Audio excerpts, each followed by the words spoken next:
Ça démarre. Donc voilà, là on est en direct.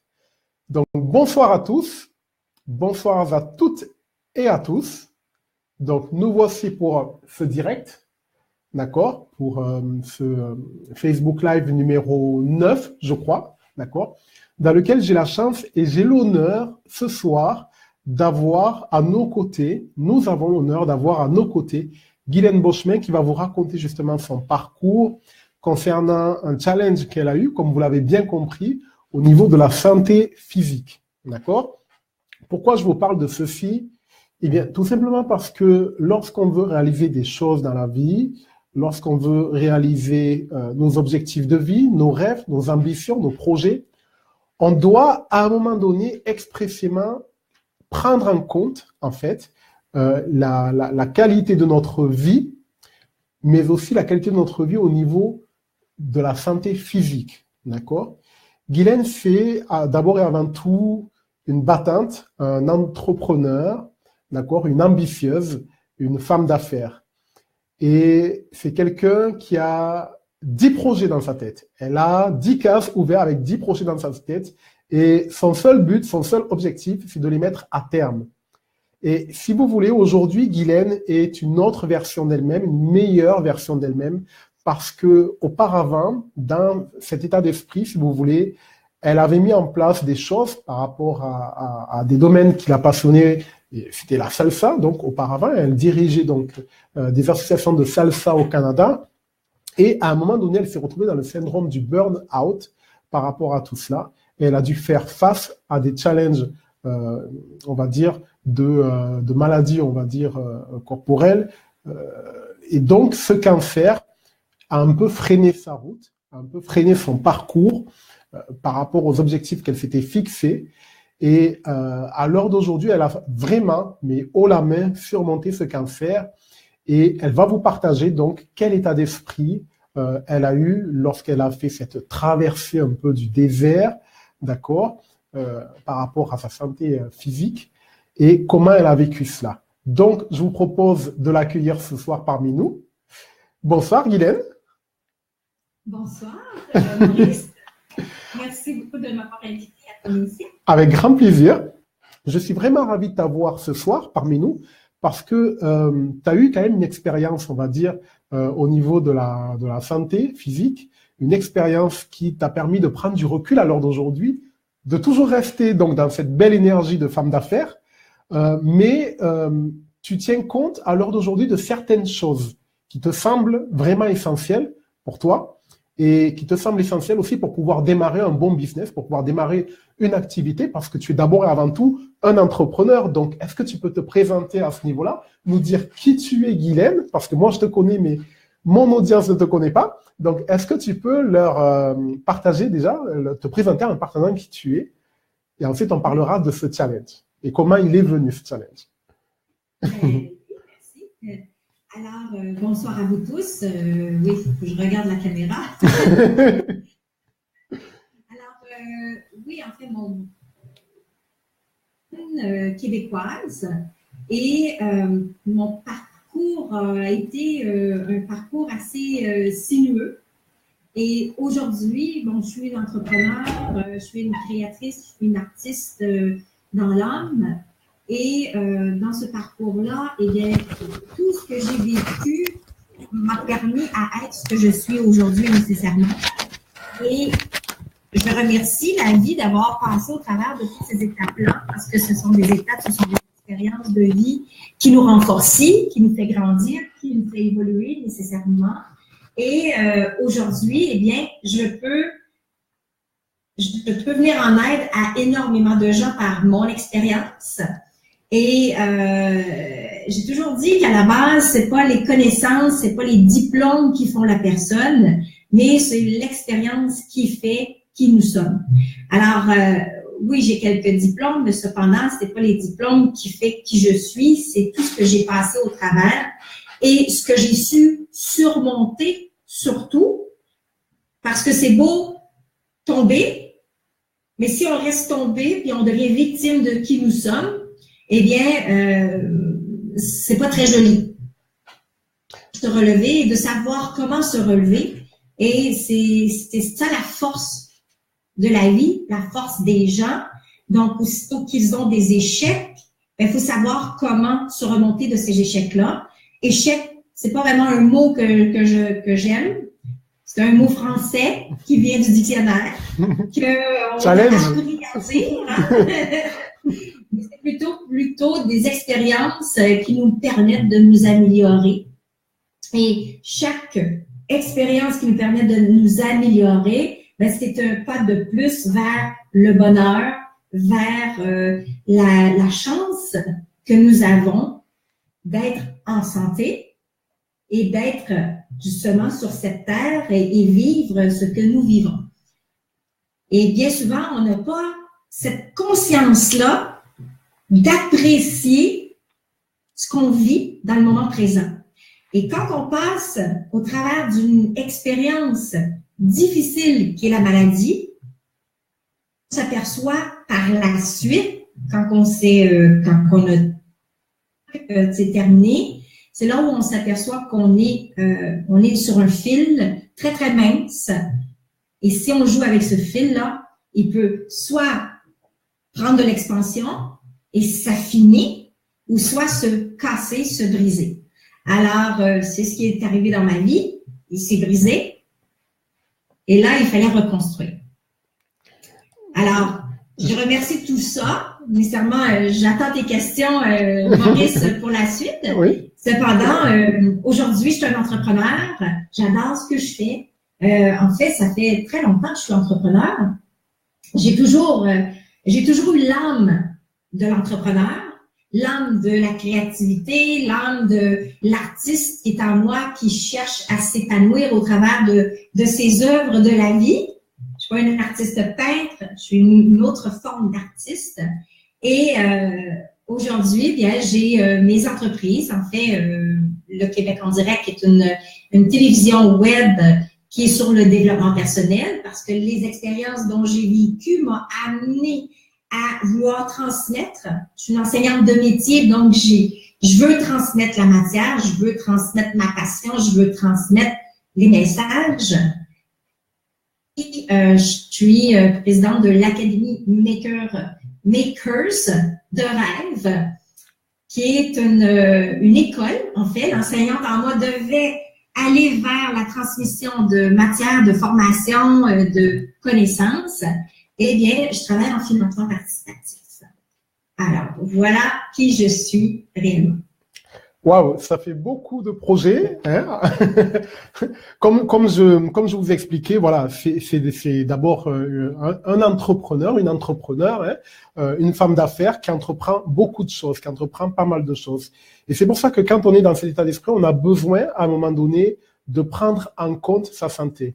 Alors, est-ce que tu peux nous raconter justement cette histoire donc que tu as vécue lorsque tu étais dans la salsa, d'accord? Et lorsque, justement, ce challenge est survenu à toi, c'est-à-dire ce fameux cancer que tu as eu qui est venu se mettre, on va dire, sur ta route, est-ce que tu peux expliquer comment c'est arrivé, en fait, comment cette histoire-là, elle est arrivée et dans quel état d'esprit tu étais? Donc, voilà, tu avais une association, on va dire, de salsa. Tu avais des projets, tu avais pas mal de choses en tête que tu voulais mettre en place et puis hop, tu as été freiné par ce truc-là. Donc, comment est-ce que ça s'est passé? Et ensuite, on parlera de comment est-ce que tu as traversé ce sentier, on va dire, assez challengeant pour pouvoir justement passer outre et améliorer ta vie. Mais déjà, voilà, dans quel contexte un peu c'est arrivé parce que ça t'est arrivé un petit peu sur le dos quelque part. Mais aujourd'hui, avec le recul et avec les connaissances que tu avais déjà auparavant, tu sais que rien ne se fait par hasard, en fait. Donc, c'est ce que je voudrais que tu partages à notre audience ce soir pour leur expliquer comment c'est arrivé. Et qu'est-ce qu'aujourd'hui tu ne referais pas pour que ça n'arrive pas, ce genre de situation? Oui. Au départ, Salsa Baila, c'était une compagnie de danse en salsa nécessairement, tous les styles de danse latine. Je suis une passionnée de la danse, alors ça fait très longtemps que je fais de la danse. J'avais ouvert mes écoles, en fait, j'ai ouvert mon premier pignon sur rue On était rendu à 3 pignons sur rue au moment du cancer. Et je m'en allais agrandir mes pignons sur rue parce que ça allait très bien. C'était très fort. J'avais des contrats avec la France pour la danse. Partout au Québec, on était très populaire au niveau de notre école. On était rendu qu'on vendait des franchises. On avait déjà un actionnaire à la barre. Et on était avec les avocats justement pour commencer à aller plus loin dans le domaine de franchisation de nos écoles. Et nécessairement, tout ça, tant qu'on ouvre un pignon sur rue, c'est beaucoup d'argent, c'est beaucoup d'investissement. À tous les mois, il y a le loyer, la location de l'endroit qui est à payer. Tous les mois, il y a l'électricité, il y a le chauffage, il y a beaucoup d'aspects qu'il faut payer. Alors, il faut vraiment être très solide en affaires quand on décide d'aller pignon sur rue parce que ça demande un investissement énorme en argent, mais énorme en temps aussi.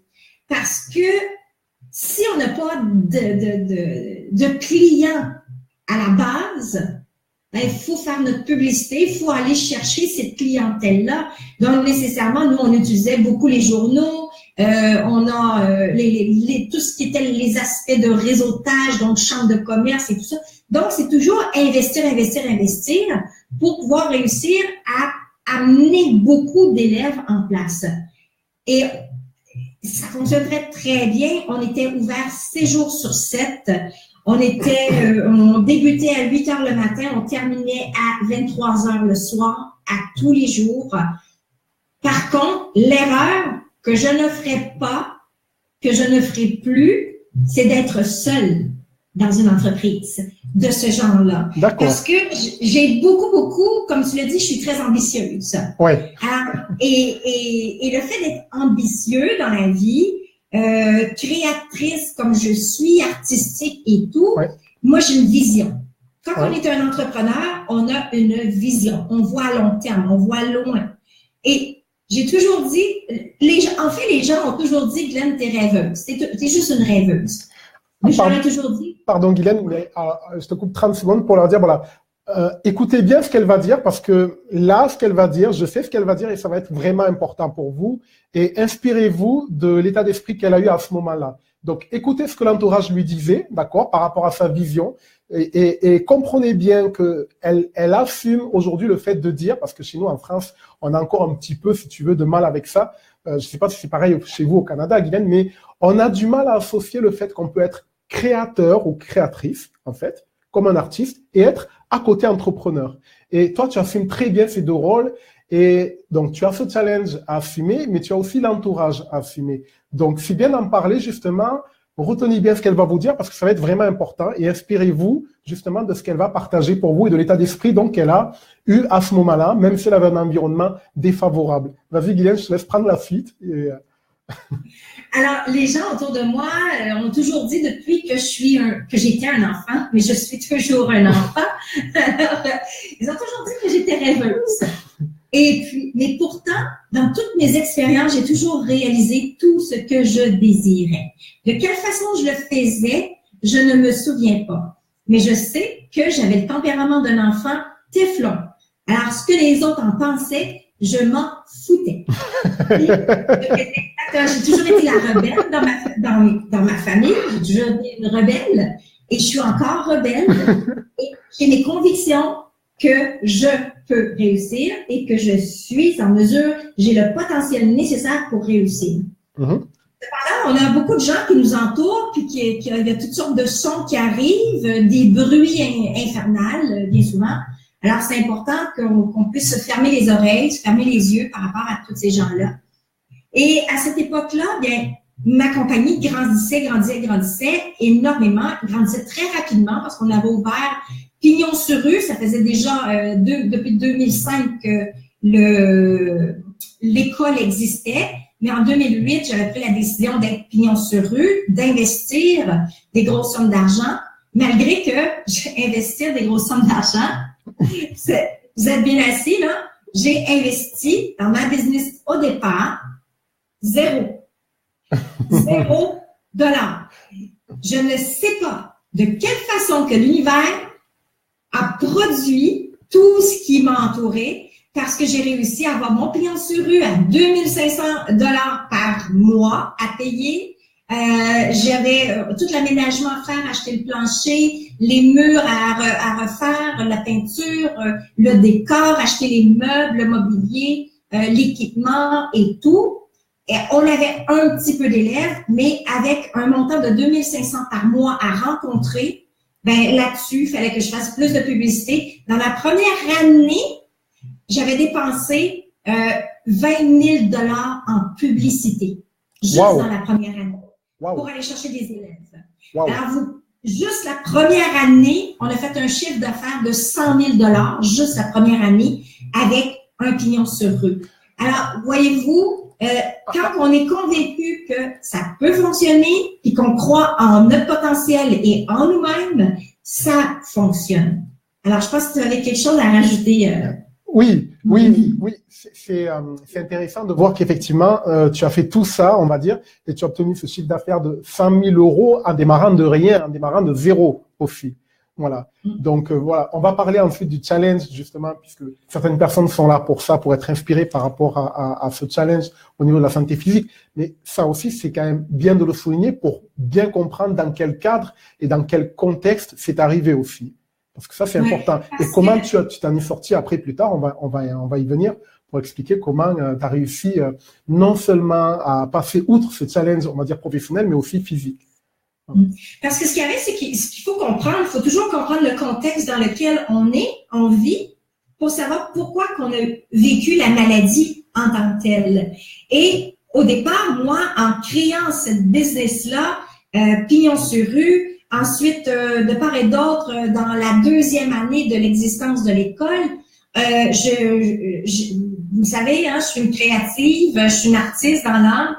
J'ai décidé de créer la première comédie musicale latine au Canada. Dans le monde, je ne sais pas, mais au Canada, c'était la première latine. Je me suis associée avec une production théâtrale. Et à partir de là, pendant une année, on était intense. On a fait des auditions. On était intense d'aller chercher les bons comédiens, les bons danseurs et tout. Nécessairement, j'étais directrice artistique, chorégraphe de ça. On avait notre directeur de plateau et tout. Alors, tout ça, s'est enchaîné très, très, très rapidement. Donc, déjà, tout le stress au travers de tout ça, nécessairement. Et aussi, ce qu'il faut dire, c'est que dans la première année de notre pignon sur rue, le toit nous est tombé sur la tête à 2 reprises, où là, la première fois, ça nous a coûté 25 000 $. Oula. Justement, que le toit avait tombé sur la tête.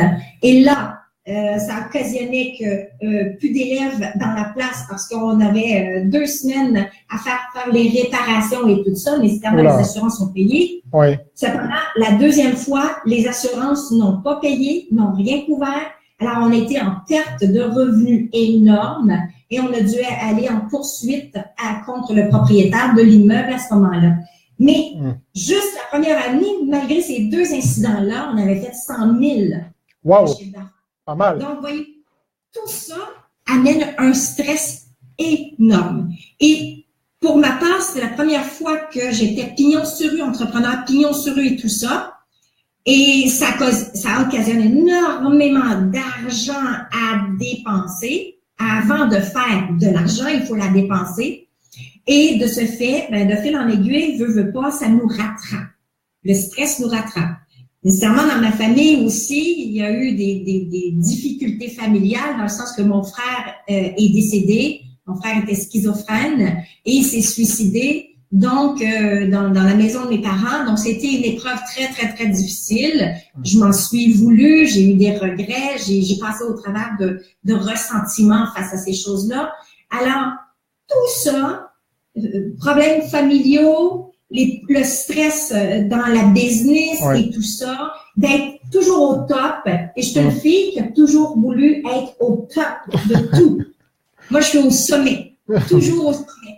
Et ça, quand on a une personnalité comme ça, de toujours se donner le plus, toujours pour être au sommet, ça amène du stress, ça amène de l'anxiété, Oui. ça amène des problématiques, d'où le cancer a surgi dans ma vie à la fin 2010. En fait, à Noël 2010, le cancer est arrivé dans ma vie. Cependant, ce qu'il faut comprendre aussi, c'est qu'il y a une cause, il y a une cause à effet dans tout ça. Et il faut aussi savoir et avoir la compréhension de pourquoi que c'est arrivé aussi. Qu'est-ce que j'ai demandé à l'univers pour que mon chemin change, qu'il se positionne autrement. Et en fin 2008, début 2009, j'avais une cliente qui venait en privé, en danse. Elle arrivait toujours avec des BMW, des Mercedes. Vous savez qu'ici au Canada, c'est très exotique pour nous. BMW, Mercedes, c'est exotique. Tout le monde va avoir ça, mais ça coûte les yeux de la main, et les yeux de la tête. Et de là, je lui demandais, je lui dis, mais qu'est-ce que tu fais dans la vie pour changer de véhicule à chaque fois qu'on se rencontre? Elle dit, non, elle dit, c'est pas moi, c'est mon mari. Je dis, mais qu'est-ce que ton mari fait? Alors, elle dit, mon mari, il travaille 4 heures par jour à la maison et il fait du marketing Internet. Je dis, ah, oui, du marketing Internet. Je veux que tu me présentes ton mari, j'aimerais ça faire ça. Et là, attention, je venais d'envoyer à l'univers intentionnellement dans la vibration, dans la bonne synchronicité des choses, la demande. L'univers l'a entendu. Là, maintenant, l'univers est en train de préparer mon départ pour aller vers le marketing Internet. Et de là, en 2010, le cancer est arrivé. Ouais. Moi, le cancer est arrivé par plusieurs facteurs. D'accord? Il n'y a pas juste un facteur. Oui, tout à fait. Oui. Le malaise. Oui. Alors, dis-moi, j'ai une question par rapport à ça. Justement, est-ce que tu penses que à ce moment-là, même si tu avais entendu parler d'une opportunité, on va dire, d'affaires qui était beaucoup moins prenante que celle dans laquelle tu étais, qui demandait beaucoup de charges, beaucoup de traites, beaucoup de factures à payer, etc., un local, plein de challenges par rapport au local, même si tu as entendu à ce moment-là, hein, on entend bien à ce moment-là, même si tu as entendu parler de cette opportunité de marketing de réseau, est-ce que tu n'étais pas dans un état d'esprit dans lequel tu ne voulais absolument pas quitter ton business comme ça, parce que c'était quand même ton bébé, tu l'avais mis en place, non pas du jour au lendemain, mais tu avais beaucoup mis des efforts là-dedans pour pouvoir le développer, et peut-être que du jour au lendemain, ça aurait été difficile pour toi de pouvoir couper les ponts au final. Et peut-être que ce challenge au niveau de la santé, il arrive à point nommé, quoi. Enfin, explique-moi un peu comment tu vois cette chose-là et quel est ton point de vue par rapport à cela, justement. Est-ce que tu étais dans ce lâcher-prise, que c'est arrivé au bon moment, ou est-ce que c'est arrivé à un moment où tu étais encore en train de te dire qu'il fallait absolument que tu réussisses ce challenge? Écoute. En fait, je vais juste rectifier une chose, c'est pas du marketing de réseau, ce que je parlais. Oui. C'est du web marketing. Donc, c'est travailler le marketing sur Internet pour développer ma business. Ça aurait pu être développer ma business de Sacha-là par rapport à Internet. C'est deux mondes. Hein. Oui, ça n'a rien à voir. Ça n'a rien à voir. Ouais. Deux mondes, ça n'a rien à voir. Ouais. Alors, donc, nécessairement, j'étais pas prête à lâcher prise. Quand le cancer est arrivé dans ma vie, en fait, avant que le cancer arrive, j'ai arrêté de marcher. Alors, j'ai perdu l'usage de mes jambes. Et là, les médecins m'ont dit que j'étais hypertrophiée, j'en faisais trop. J'étais seule dans ma business, n'oubliez pas, j'avais mon mari, mais mon mari il travaillait de jour, il enseignait de soir, et moi, je travaillais de 8 heures aller à 23 heures. Ma famille, je la voyais pas beaucoup. Et les enfants, je les amenais à la danse. C'était vraiment ça. Hein. Oui.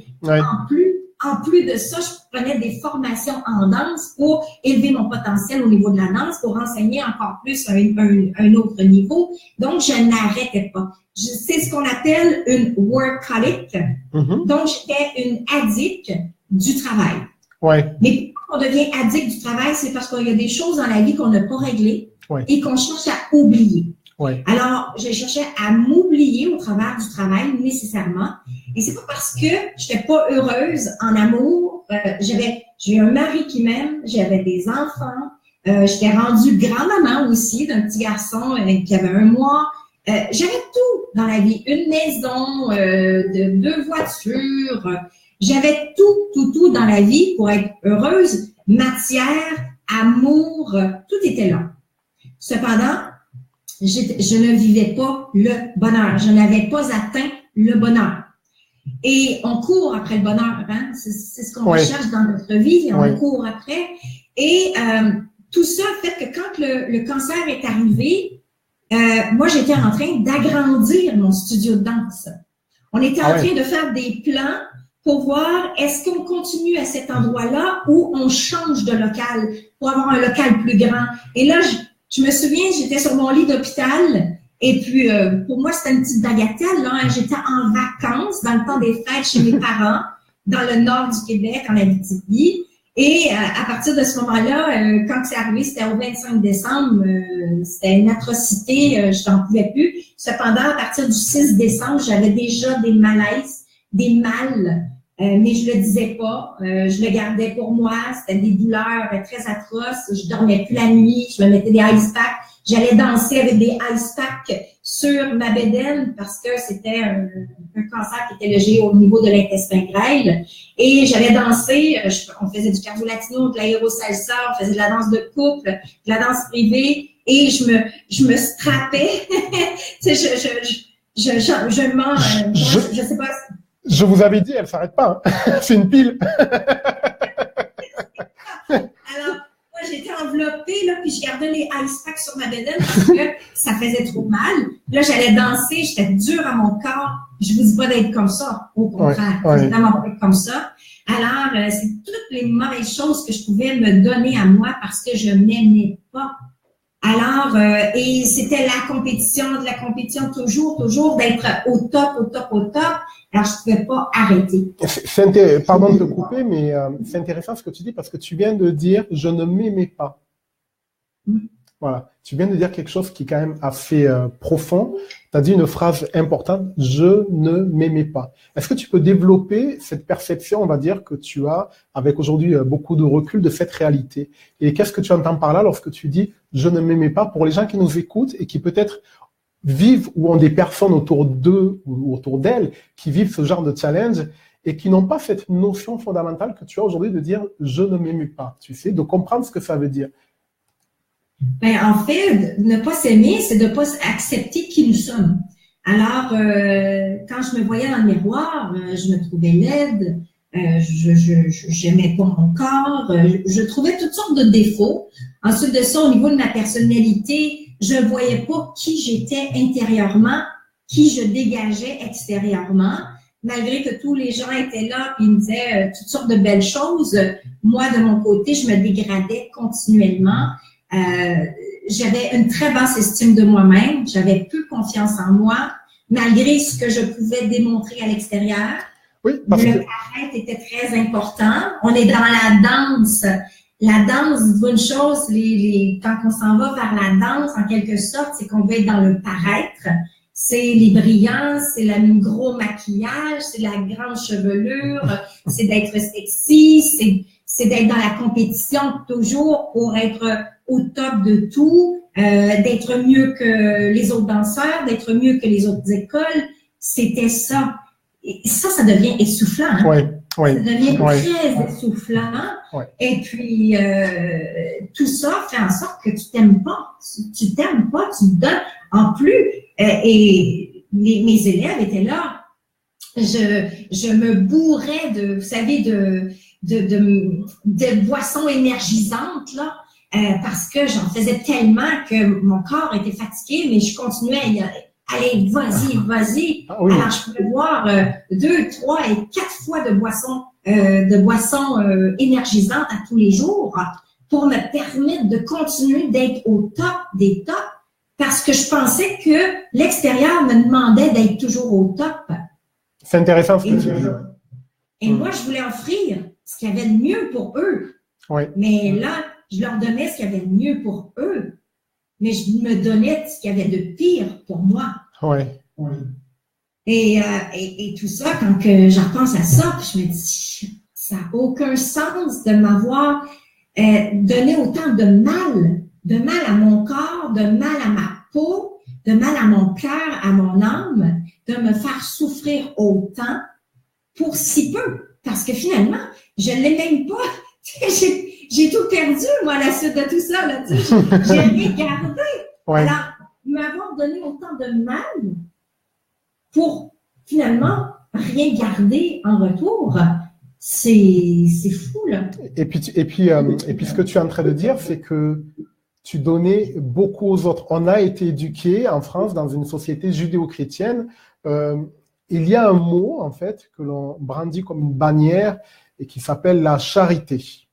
Donc, il y a une autre expression qui dit « charité bien ordonnée commence par soi-même ». Mais celle-ci, on a tendance à l'oublier et on a tendance à vouloir justement donner aux autres avant même de pouvoir se donner à soi-même, quoi. Tu vois? Donc, c'est intéressant ce que tu dis, c'est intéressant que tu en parles finalement parce que tu permets de faire comprendre à notre audience que on peut pas donner aux autres au détriment de soi-même et on peut pas donner aussi ce qu'on n'est pas ou ce qu'on n'a pas finalement. Donc, tu l'as bien relevé, je te laisse continuer là-dessus. Moi, on a ces expressions-là aussi au Québec. Oui? D'accord. Oui, mais moi, j'aime bien dire le syndrome de Mère Teresa. Et j'avais le syndrome très profond de Mère Teresa où je donnais. Mais quand on donne dans la vie, puis ça, j'ai appris ça, quand on donne, il faut aussi recevoir. Ouais. Et il faut accepter de recevoir. Ouais. Donc, et ça, c'était ma problématique. Les gens me donnaient, mais je refusais. Donc, et un jour où j'ai pris conscience que quand on me donnait un cadeau, ben, accepte le cadeau. Ouais. Sinon, tu es en train de dire à l'univers, non, merci. Arrête de m'envoyer des cadeaux, là. Ouais. Je vaux rien, moi, là. Je ne pas grand-chose, là. Tu ne vas pas me donner rien, là. Tu sais? Ouais. C'était ça. Ouais. Alors, quand j'ai pris conscience de ces choses-là, ben, la vie a commencé à changer nécessairement mon estime de moi. Et dans mon travail d'aujourd'hui, je développe la foule en financement participatif et tout. Et nécessairement, ici, les gens, je leur apprends à ne plus avoir le syndrome de Mère Teresa. Parce que ici, il faut apprendre à donner, mais il faut aussi apprendre à recevoir. C'est du gagnant-gagnant dans la vie. Ouais. Dans la vie, il faut que tu saches, il y a 3 choses qu'il faut savoir. Ouais. Et probablement que les gens, ils devraient écrire ça, ouais. Parce que j'ai conscientisé ça il n'y a pas si longtemps que ça. Il faut savoir, de 1, ce que l'on vaut. Il faut savoir où on veut aller, donc ce que je veux faire, donc où je veux aller, pardon, donc, et ce que je veux. Donc, ce que je veux, ce que je vaux et où je vais. Ça, c'est les 3 mots importants. C'est tout avec des V. J'ai conscientisé ça cette semaine. J'ai fait comme, ah, wow, c'est tout avec des V. Vaut, veut, vais, ou vais, veut, vaut. Mais de 1, il faut que je sache combien moi je vaux. Parce que si je vaux, pour moi, je ne vaux pas grand-chose, mais ça veut dire que je ne m'aime pas, je ne me donnerai jamais rien de bon pour moi et que mon estime de moi et ma confiance est nulle. Alors déjà au départ, il faut que je travaille sur ma valeur humaine. Donc c'est intéressant. Ouais, c'est intéressant ce que tu dis parce que si j'ai bien compris, tu es en train d'expliquer à notre audience que finalement, la valeur, notre perception de la valeur de qui on est dépend d'abord et avant tout de soi-même avant de dépendre des autres, puisqu'il y a beaucoup de personnes qui ont tendance à vouloir attendre d'avoir la reconnaissance des autres avant même d'avoir leur propre reconnaissance. Et j'insiste un peu là-dessus par rapport à ce que tu dis parce que il y a vraiment un lien direct avec cette histoire de cancer et c'est ce qu'on va voir par la suite. Vous allez voir quand elle va vous partager cette histoire. Donc, c'est ça en fait que tu es en train de dire, Guylaine. Oui, parce que si tu sais pas ce que tu vaux, ben, tu vaux rien. Donc, ça va pas là. Là, il faut que tu découvres ta valeur humaine. ce que tu vaux dans la vie, à tes yeux, là, ce que tu vaux. Parce que c'est ta valeur humaine, mais aussi ta valeur humaine a une valeur marchande aussi quand tu fais de la business. Quand tu es en business, si tu sais pas ce que tu vaux, tu seras pas en mesure d'établir les prix pour vendre tes produits. Parce que, comme moi, je vends des produits de formation. Alors, mes produits de formation, ben, si je connaissais pas ma valeur et tout le potentiel que j'ai, les connaissances que j'ai, je serais pas en mesure d'évaluer le montant que je peux vendre mes produits. Alors, c'est difficile pour certaines personnes qui sont parmi nous des salariés de comprendre la conception que tu as par rapport à la valeur que tu accordes aux finances. Mais nous sommes des entrepreneurs qui partons du principe, si vous voulez, que les finances, en fait, l'argent n'existe pas, d'accord? L'argent, c'est une sorte de point de mesure, un peu comme un thermomètre, d'accord, qui vous permet de mesurer la valeur du produit ou du service que vous fournissez au client. Alors que quand on fait un travail en tant que salarié, il y a des gens qui accordent beaucoup de valeur à leur travail, qui sont vraiment dans ce fameux syndrome du stress, du burn-out, à ne plus savoir qu'en faire, mais qui ont toujours le même salaire au final. Et que vous travaillez ou que vous ne travaillez pas, vous êtes toujours payé à l'heure, à 7 ou 8 euros de l'heure, comme si l'heure de votre vie vaut 7 ou 8 euros, alors que votre heure, elle vaut cher, elle n'a pas de prix déjà, puisque votre temps sur Terre, il est limité.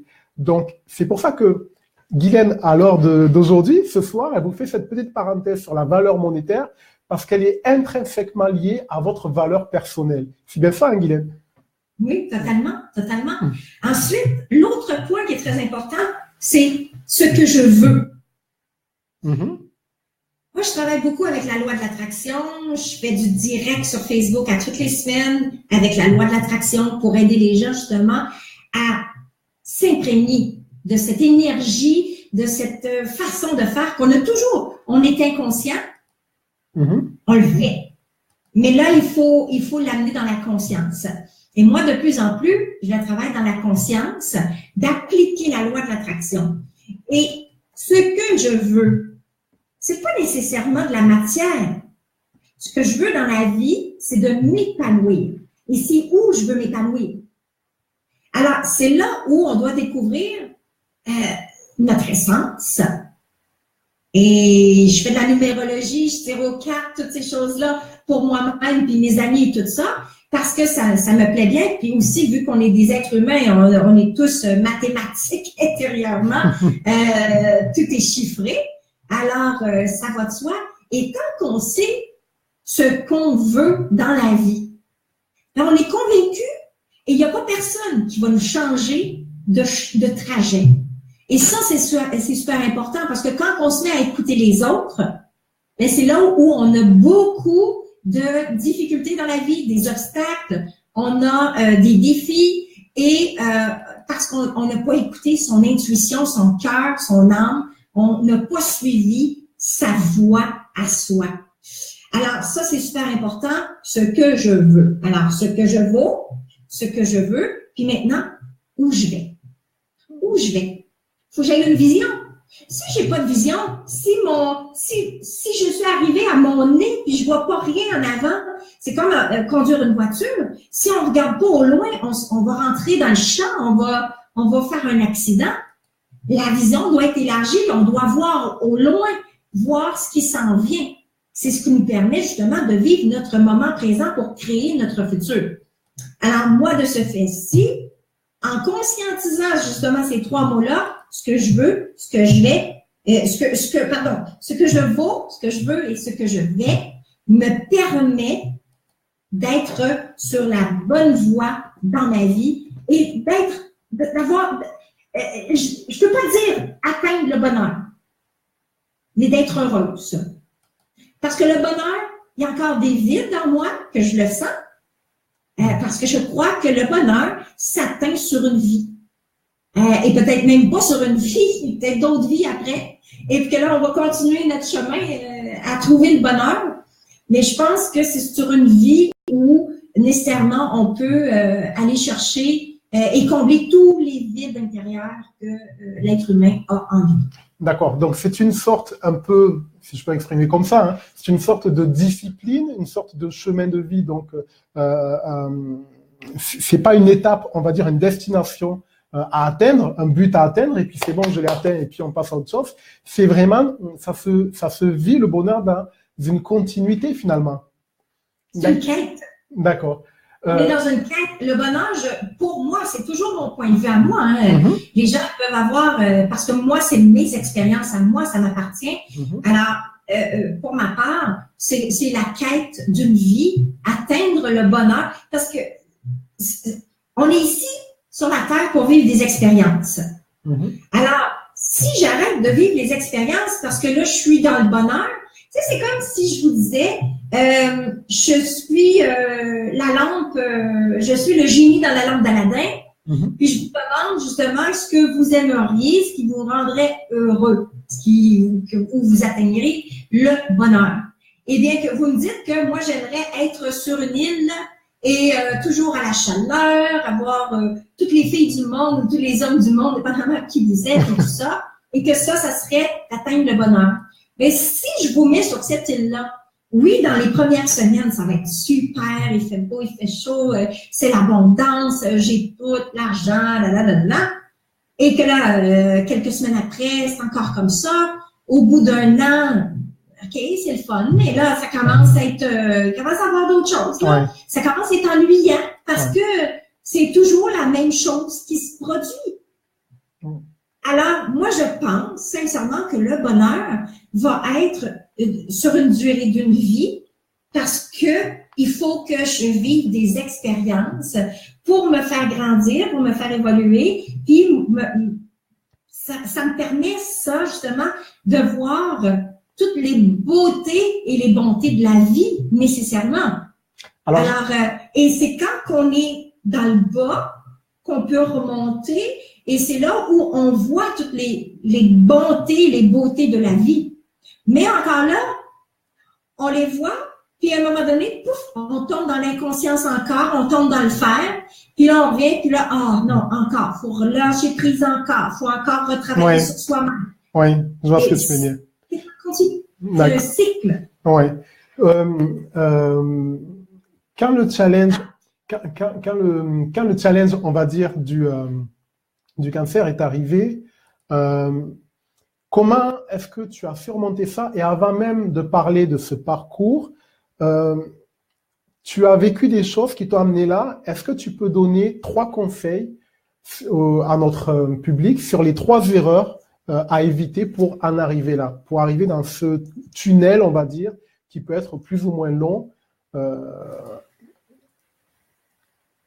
Est-ce que tu as 3 idées là, 3 conseils à leur donner là de suite comme ça, ou 2 conseils si tu veux? En attendant, moi, ce que j'essaye de faire, si tu veux, c'est pendant que tu parlais, j'essaie de trouver le lien pour permettre à notre audience d'aller vers ta page Facebook. Mais j'avais la connexion Internet qui ramait un peu, puisque j'ai un Hangout qui est ouvert en même temps que Facebook Live, donc ça rame un peu. Donc là, ce que je vais faire, pendant que je vais laisser Guylaine réfléchir tranquillement, je suis en train de vous placer, d'accord, un lien pour que vous puissiez aller vers sa page Facebook. Mais là, sur cette page, je vois que c'est une page avec 345 personnes qui aiment ça. Et je sais que tu avais d'autres pages à côté que je n'ai pas réussi à trouver, en fait. Donc, oui, mais en fait, tu donnes seulement ma page profil. Et sur ma page profil, les gens ont toutes les informations pour aller sur mes pages. En fait, je suis pas très active sur mes pages professionnelles. Je suis beaucoup plus active sur mes pages personnelles. Et si les gens veulent s'abonner, ils peuvent s'abonner. Puis régulièrement, je donne du contenu gratuit. Les gens peuvent suivre beaucoup sur la loi de l'attraction parce que je travaille nécessairement beaucoup avec la loi de l'attraction. C'est par rapport à ça que je veux leur donner un lien, puisque tu leur donnais rendez-vous tous les lundis, je crois.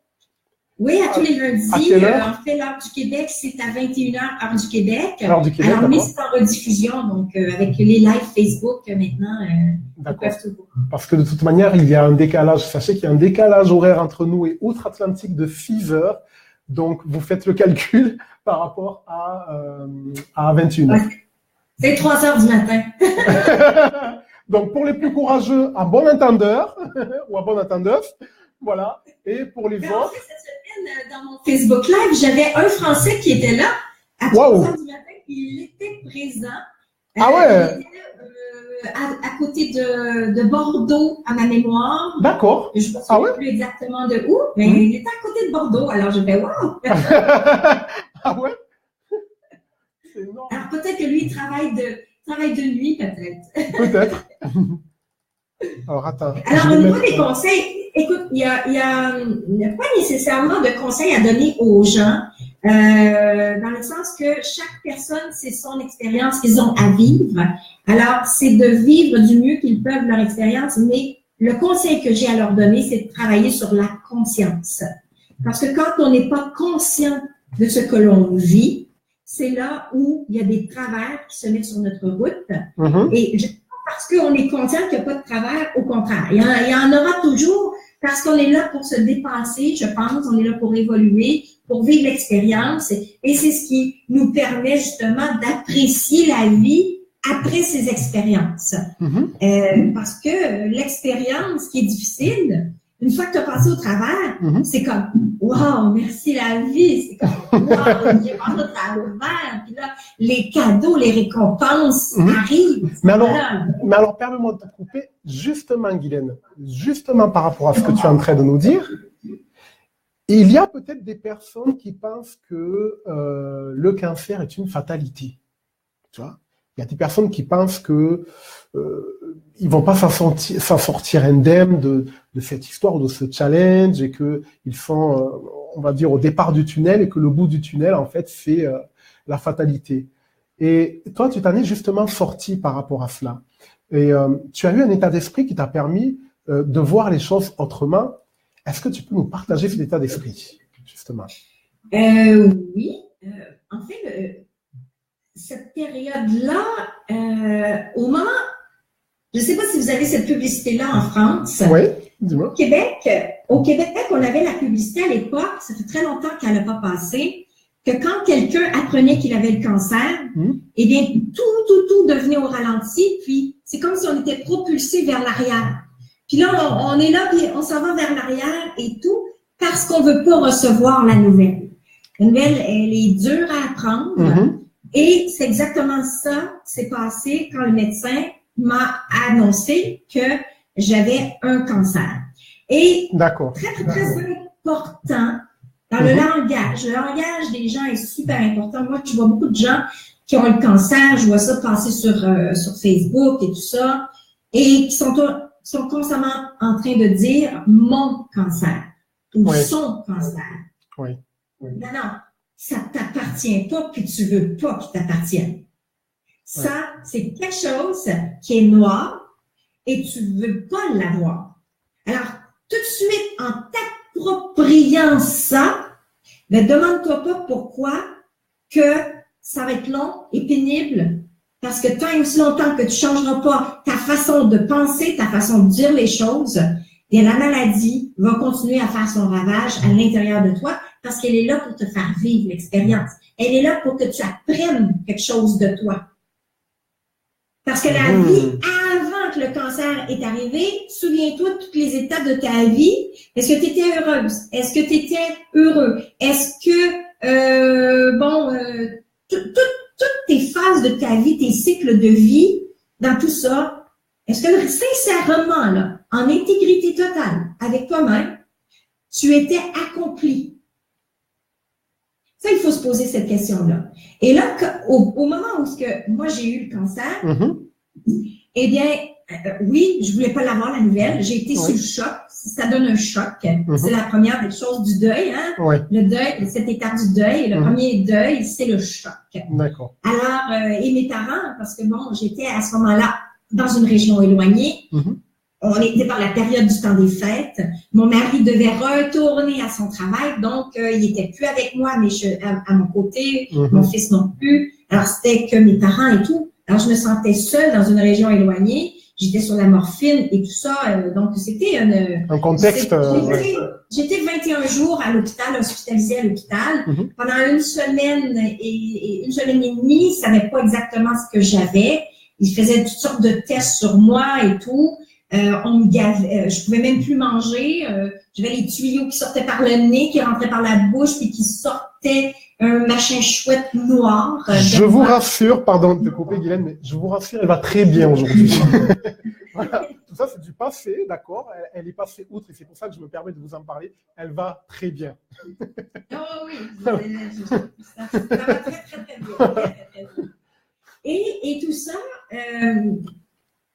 c'est des instants où la période noire, ce que j'appelle, c'est la période à l'hôpital où tu ne sais pas qu'est-ce que tu as.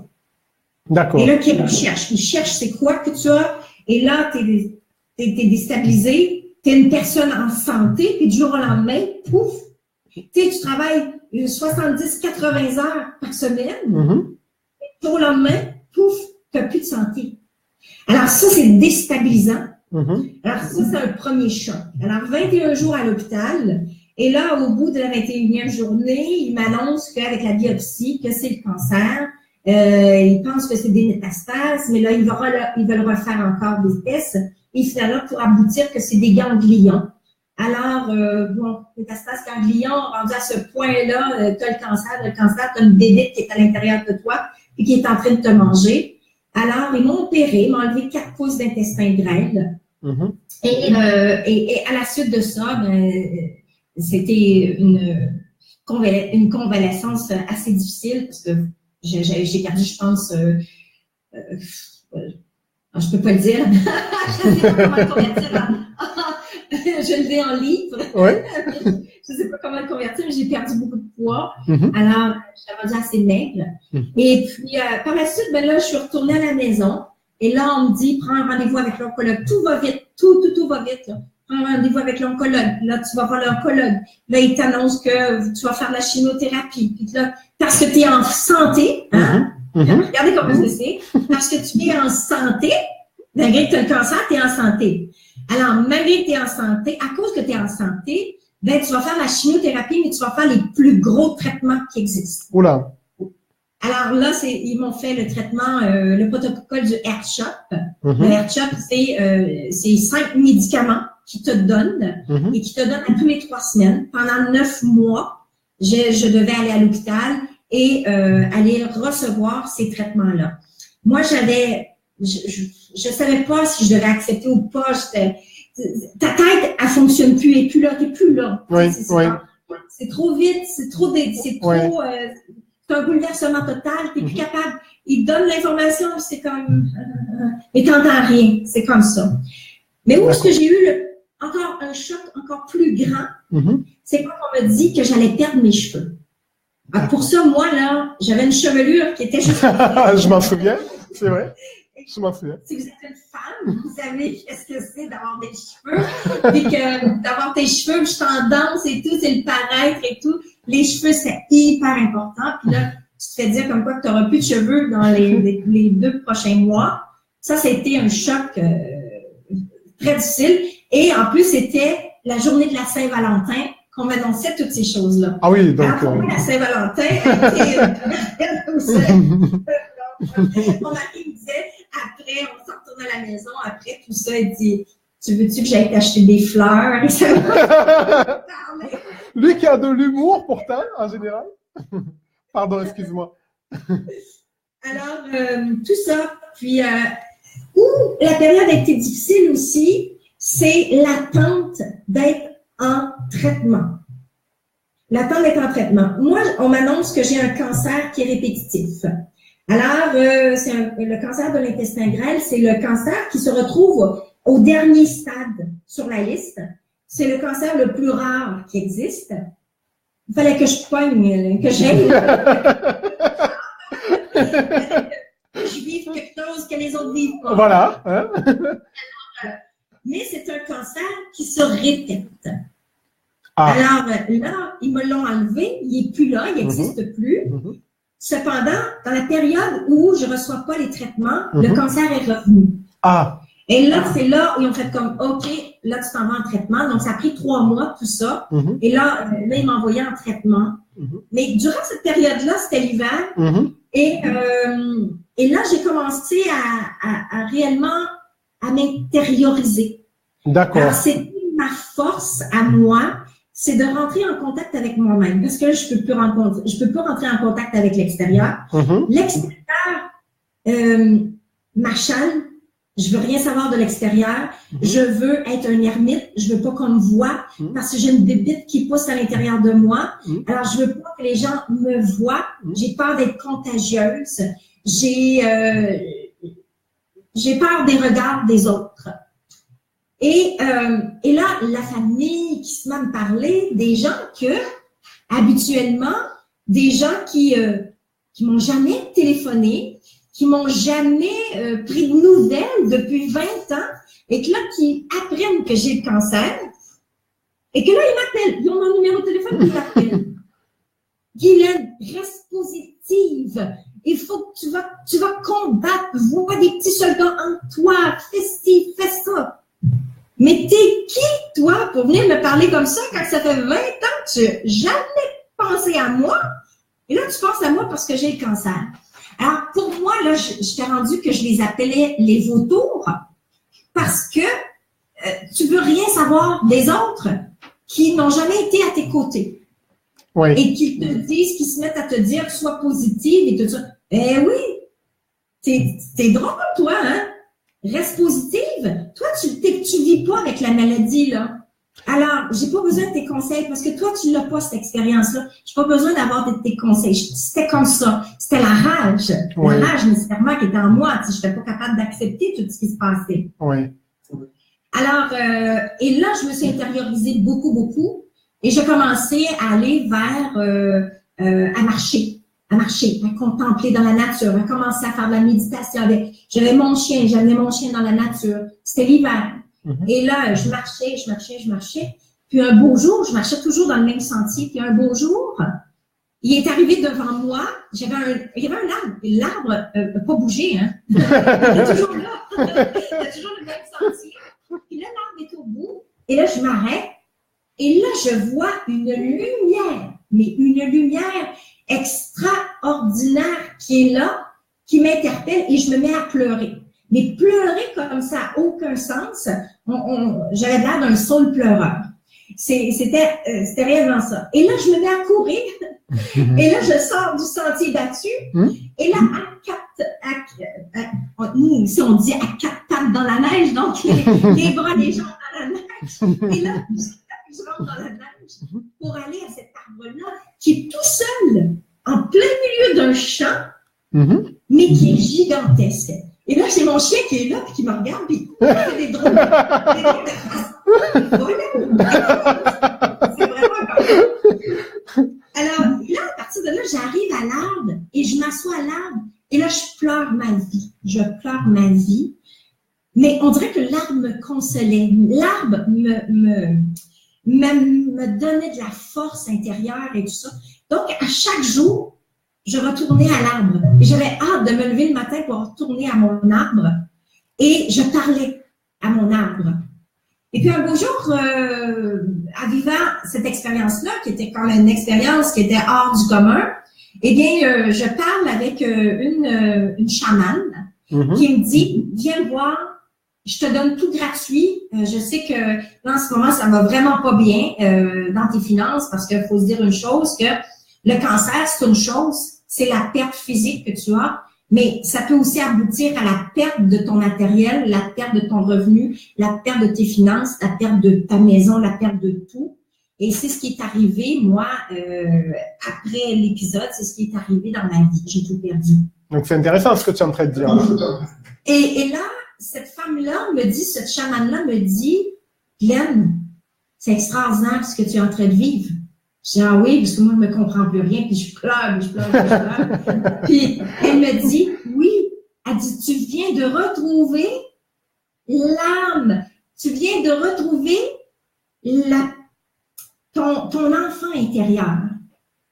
L'âme qui est là, c'est ton enfant intérieur qui est en train de te parler. Et ton enfant intérieur est en train de te dire, tu as la force. Et en plus, l'arbre, c'est un chêne. Alors, et là, elle me demande de décrire le chêne en question. Ben, j'ai dit, il est gigantesque, il est majestueux, il est grand, il est fort. Et là, je donnais plein de qualités à cet arbre-là. Oui. Là, elle me dit, mais c'est toi, tu es en train de te parler à toi. C'est toi qui es en train de se connecter à toi-même, à ton enfant intérieur. Là, à partir de ce moment-là, c'est là où j'ai commencé à faire de la visualisation, beaucoup de méditation, nécessairement, de rentrer en contact avec moi-même beaucoup. Et je suis allée vers, nous, on a ici la Société canadienne du cancer au Québec. Oui. Et je me suis inscrite à une formation dans l'art-thérapie. D'accord. Et là, chaque semaine, j'allais faire des dessins, comme un enfant. J'allais faire des dessins, de la peinture, du modelage. J'allais faire toutes sortes de choses comme ça. Et ça, c'est ça qui m'a aidée parce qu'au bout de 8 semaines, donc ce qui veut dire que là, j'avais déjà entamé les traitements, j'avais plus de cheveux, j'avais plus de sourcils, j'avais plus rien, plus de poils sur le corps, tout est parti. Et puis, ça a pris 2 mois à m'intérioriser comme ça, à travailler sur moi-même. Et au bout de 2 mois, moi, je devais faire 9 mois de chimiothérapie. Et au bout de 2 mois, eh bien, je savais que j'étais guérie. Et là, rendu au 3e mois, donc la 3e fois de chimiothérapie, j'appelle le médecin, l'oncologue, puis je lui dis, c'est terminé, je suis guérie, j'arrête tous les traitements. C'est fini. Donc, tu as ressenti au plus profond de toi-même, c'était carrément une certitude profonde, que tu étais guérie, en fait. Oui. Tu n'avais pas besoin d'un diagnostic extérieur, parce que c'était toi, tu étais connecté à toi-même et tu pouvais être capable d'être consciente de ce que tu ressentais. Et peut-être qu'à ce moment-là, tu as vraiment ressenti ta santé, finalement. Tu as vraiment ressenti ton côté vivant.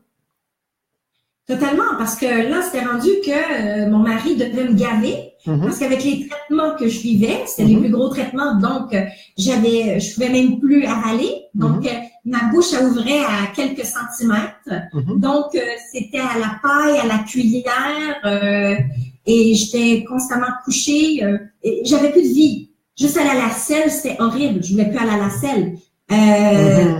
J'avais pas des ganglions, mais des champignons partout. Tout était là pour vraiment faire que ma vie était misérable. Oui. Et un jour, j'ai dit, venez me chercher, j'en peux plus, je peux plus capable, je peux plus vivre comme ça. Je criais. Et puis, ils ont répondu à mon appel. Mais ils sont pas venus me chercher. Ils sont venus répondre pour dire, un beau jour, j'étais alitée. Et puis, et là, j'étais seule dans la maison avec mon chien. Et puis, et j'entends la voix, est-ce que tu veux vivre ou mourir? Et moi, ça, c'est même pas une seconde, là, tu sais, c'est aussi vite que la lumière. D'accord. Et puis, ça fait comme, ça m'a choqué. Puis, j'ai fait comme, oh wow, vivre. J'ai dit, ouais, là, c'est là où j'ai pris la décision que je voulais vivre. Parce que dans ma vie, je considérais que j'étais morte. D'accord. Et que là, j'allais vivre pour la première fois de ma vie. Alors, à partir de ce moment-là, j'étais guérie. D'accord. Ça répond à une question qu'a posée Samy, en fait, qui dit, profitez-vous de la vie aujourd'hui qu'avant votre cancer et êtes-vous plus impliqué dans vos actions? Donc, justement, Sam, on va y revenir. Et oui, effectivement, là, elle vient de répondre donc à cette fameuse question. Et j'ai vu que lorsque tu parlais tout à l'heure, il y avait des likes qui passaient.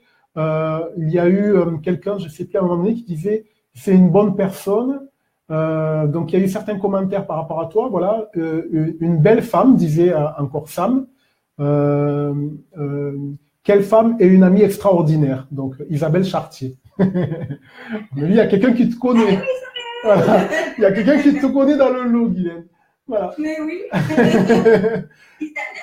Isabelle, c'est mon associée en France avec l'Académie Mes Cœurs de Rêve. D'accord. Donc, tu vas nous parler justement à la fin et nous expliquer un peu, justement, pour répondre à la question de Sam qui dit « Est-ce que maintenant tu profites de la vie et est-ce que tu te sens beaucoup plus impliqué dans tes actions ?» Et je vais me permettre, si tu me le permets, Guylaine, de répondre un tout petit peu à cette question en disant que oui, elle profite à l'heure d'aujourd'hui, mais elle profite bien, elle profite différemment. Alors qu'auparavant, elle voulait profiter de chaque moment, de chaque minute pour saisir les opportunités, en fait, mais elle brûlait la chandelle par les deux bouts et au final, ça a donné une chandelle brûlée par les deux bouts.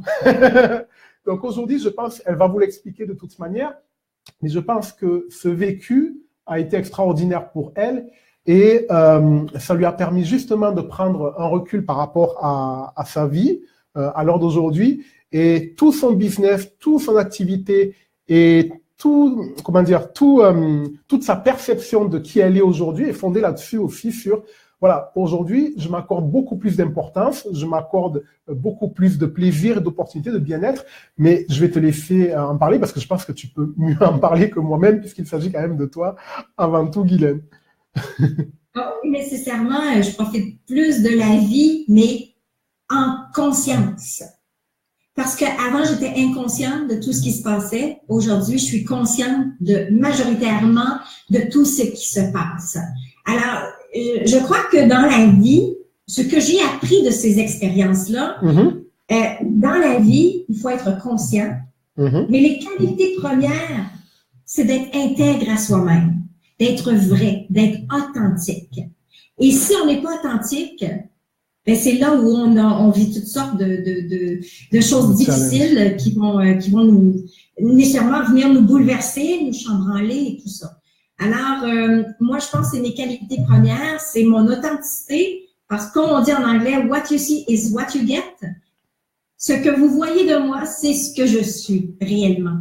Et je ne passe pas par différents chemins pour dire quelque chose. Au contraire, avant, je ne parlais peu, je parlais pas, je ne disais pas si j'aimais pas quelque chose.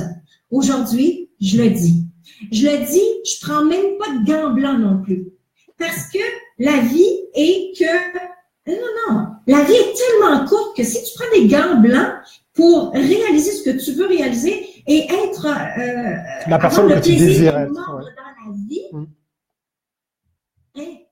t'es pas vrai. Moi, là, ce que les autres en pensent, de la façon dont ils vont interpréter ce que moi je vais dire, ça leur appartient, c'est leur expérience. Donc, eux, ils vont utiliser les masques pour se protéger. Moi, j'ai compris c'était quoi les masques. Je me suis protégée pendant 40 ans de ma vie avec des masques qui m'ont donné des problèmes. Alors, aujourd'hui, des masques, il n'y en a pas. Je les ai enlevés.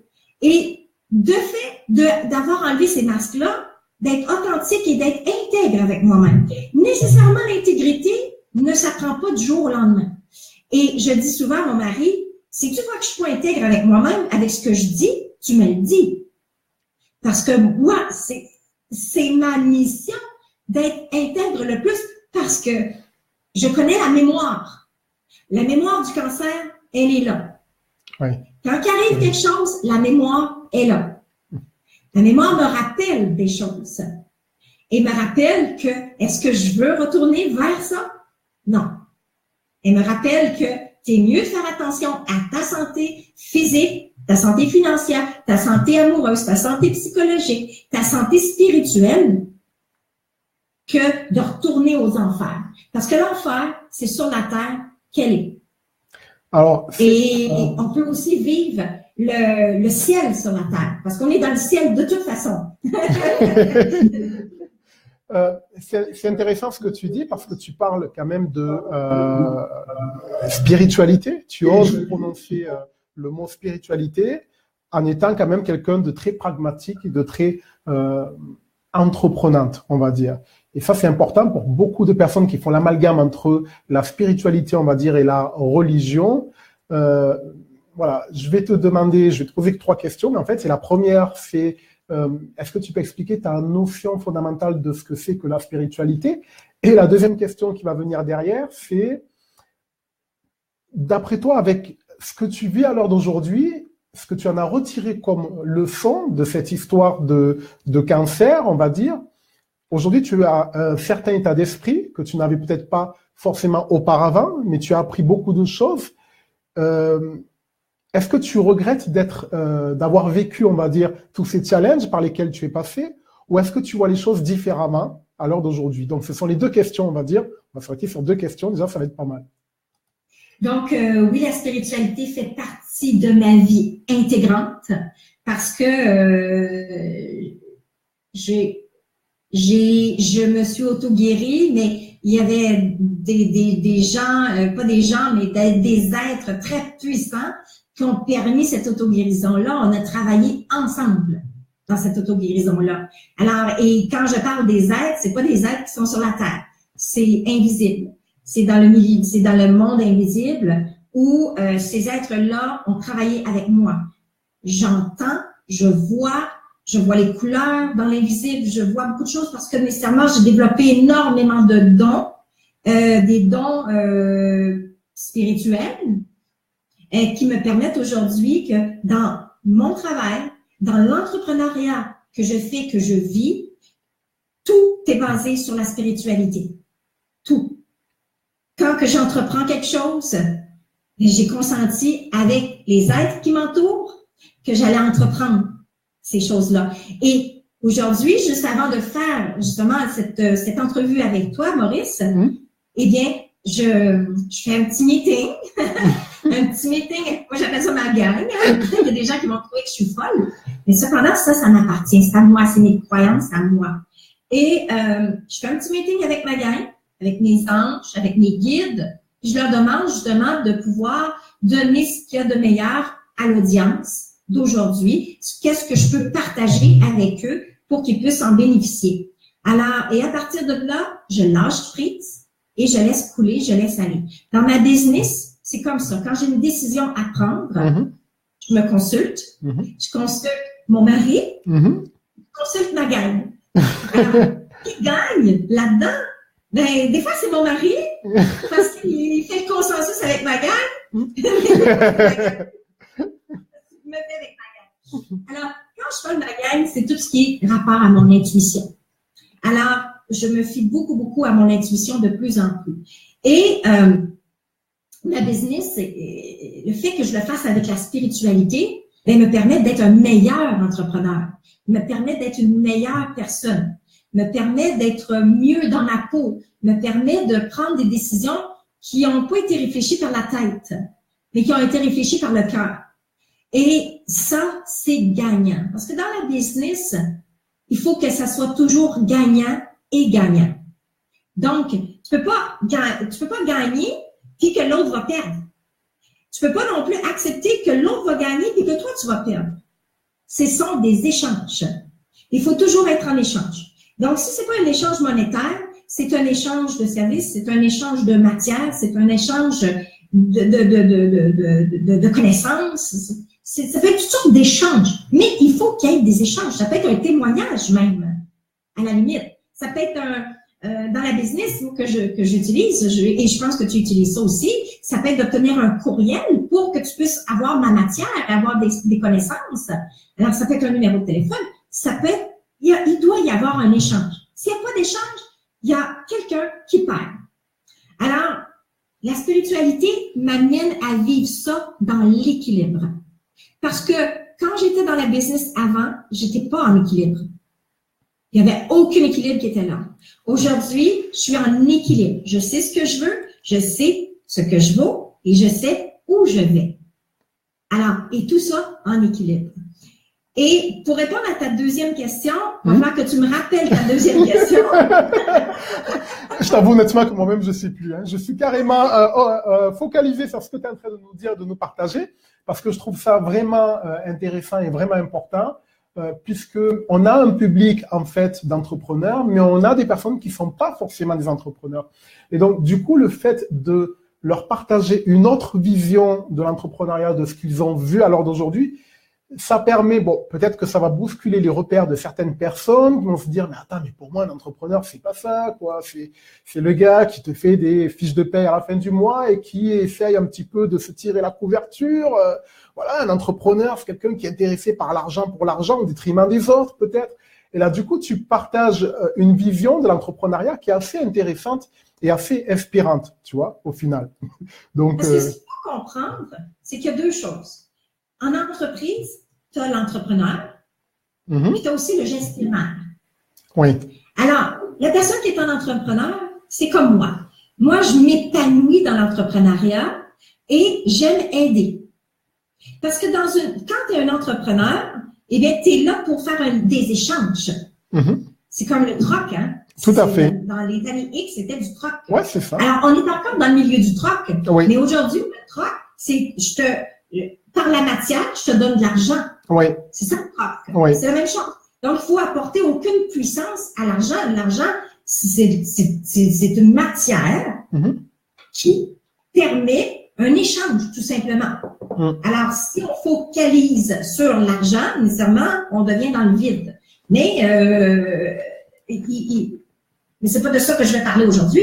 Alors, c'est important que un entrepreneur à la base, c'est quelqu'un qui est créatif, qui a une vision et qui veut aider. Exactement. Et qui veut aider pour que ce soit gagnant-gagnant. C'est ça. Un gestionnaire, maintenant. Un gestionnaire, c'est la personne qui, elle, est dans sa tête, est dans les chiffres, et elle, tout ce qu'elle fait, faut que ça rapporte. Alors, elle ne prendra pas de décision qui va faire en sorte que ça ne rapportera pas dans la business. Alors, le gestionnaire, lui, est propulsé par l'argent, beaucoup. C'est correct aussi, parce qu'il faut quand même avoir un équilibre. Mais tu ne peux pas juste être un gestionnaire, tu ne peux pas être juste un entrepreneur. Tout à fait. Et moi, je l'ai vu. J'étais un entrepreneur, mais j'étais un mauvais gestionnaire. C'est pourquoi que le Salsa Baila, mon école, je l'ai perdu. Parce que je n'étais qu'un entrepreneur, je n'étais pas un gestionnaire. Donc, je savais mal gérer l'argent dans l'entreprise. C'est pourquoi que j'ai perdu les choses. Je savais mal prendre les décisions dans l'entreprise pour que l'entreprise fructifie et qu'il y ait des nouvelles ressources à rentrer dans l'entreprise. Tandis que si tu es juste un gestionnaire, ben c'est là où les gens vont dire « Ah, lui, c'est un mauvais patron, lui, c'est quelqu'un qui est juste à l'argent, lui, c'est ci, lui, c'est ça. » Donc, il va y en avoir que des critiques parce que lui est propulsé par l'argent, est propulsé par les chiffres. Il est encadré dans sa tête par des chiffres. Alors, il ne voit plus le côté humain. Il n'a pas la vision non plus. C'est ça. Le gestionnaire n'a pas la vision d'un entrepreneur. Un entrepreneur a une vision du futur. C'est ça. Et le gestionnaire, lui, va gérer la vision du futur de l'entrepreneur. Donc, c'est pourquoi que les deux doivent se marier ensemble. Donc, doivent faire un équilibre pour s'assurer de la santé financière de l'entreprise. Wow, c'est intéressant. Merci pour ce partage. La question que je posais tout à l'heure, en fait, c'était le fameux avant-après, tu sais. C'est-à-dire que, OK, tu as vécu ce challenge par rapport au cancer et aujourd'hui, ça t'a permis de voir certaines choses différemment par rapport à ta vie. Ça t'a permis aussi de grandir. Tu as saisi cette opportunité pour pouvoir grandir en tout cas, parce que ça, c'était propre à toi et non pas à l'opportunité elle-même. C'est toi qui as choisi d'utiliser cette opportunité pour pouvoir grandir et voir les choses différemment par rapport à ta vie. Et la question donc que je te posais, c'est est-ce que tu regrettes d'avoir vécu ce challenge, on va dire, au niveau physique, ou est-ce que tu vois les choses différemment? Comment est-ce que tu vois ça à l'heure d'aujourd'hui?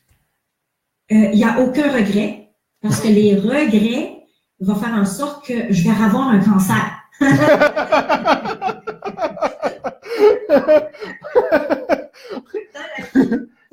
Aucun regret. Il faut que tu acceptes toutes les expériences que tu as vécues, que tu aies grandi, que tu aies évolué au travers de ça et que tu aies surtout appris. En fait, tu n'apprends pas. Tu te rappelles. Donc, tu te rappelles des choses dans la vie. Et vraiment pas, j'ai pas de regret. Au contraire, moi, j'ai toujours remercié le cancer d'avoir été dans ma vie. Parce que c'est lui qui m'a permis de revivre. Wow. Parce que j'étais morte avant. Ouais. C'est intéressant ce que tu dis. En fait, c'est le cancer qui t'a permis de naître finalement. Donc, après, là, on dit toujours que rien ne se perd dans l'univers, tout se transforme. Donc, il y a une partie de toi qui meurt pour laisser la place à une autre personne, de pouvoir naître finalement. Et c'est intéressant ta perception des choses et ta vision des choses. Pour ceux qui nous écoutent. Un phénix. J'allais le dire. Pour ceux qui nous écoutent, j'aimerais bien qu'ils entendent ça. Et peut-être que s'ils ont autour d'eux des personnes qui vivent ces challenges à l'heure d'aujourd'hui, s'ils ont vraiment intégré cette perception des choses que Guylaine nous a partagées ce soir, peut-être qu'en discutant amicalement et non pas avec la tête, mais avec le cœur, vraiment avec des personnes qui partagent et qui vivent ces challenges à l'heure d'aujourd'hui, peut-être que ça va vous stimuler justement une manière de voir les choses qui va vous permettre de créer un déclic dans les personnes qui vous entourent et que vous aimez à l'heure d'aujourd'hui. Donc, il y a encore une deuxième chose, non, dont je voulais parler, que tu as voulu éviter pour X ou Y raison. Ouais, et en fait, on va en parler. Parce que justement, tu as dit, ce soir, on va pas en parler parce que c'est pas le sujet et c'est pas la thématique. Mais moi, je dis justement au contraire, peut-être que si. Le rapport direct, d'accord, ou indirect que l'on peut faire entre la santé physique, d'accord, qui était ce cancer, et la santé financière. Est-ce que tu penses que dans la vie, justement, il y a un tout et que on en parlait justement récemment, hein, il y a 2 jours de cela, justement, hein, donc je connais déjà ta réponse, mais c'est pour notre audience que je veux que tu leur partages ton point de vue là-dessus, parce que je trouve ça vraiment très intéressant. Est-ce que tu peux leur partager justement ce qui est pour toi cette notion de santé qu'on associe au corps physique? Est-ce que pour toi, dans d'autres domaines de vie, on peut aussi parler de santé et comment est-ce qu'on peut en parler? Nécessairement, la vie est un cycle. Et la vie est un cercle, comme la Terre. Et dans ce cercle-là, tu as la santé physique. Mais si tu as la santé physique et tu n'as pas la santé financière, ben nécessairement la santé physique va commencer à être difficile à justement faire. Tu vois, moi, après le cancer, j'ai décidé de m'en aller vers le côté plus végétarien. Ensuite, de faire la phase du végétalien. Et ensuite, d'aller vers le bio et tout ça. Si je n'ai pas la santé financière, je ne peux pas m'acheter de bio. Exactement. Je peux pas m'acheter tous les produits que je veux pour ma santé physique. C'est clair. Donc, nécessairement, il faut être en équilibre. Ouais. Il faut trouver son équilibre. Santé financière, santé physique, santé psychologique, santé amoureuse, bien sûr, la santé de tout ce qui est l'aspect familial.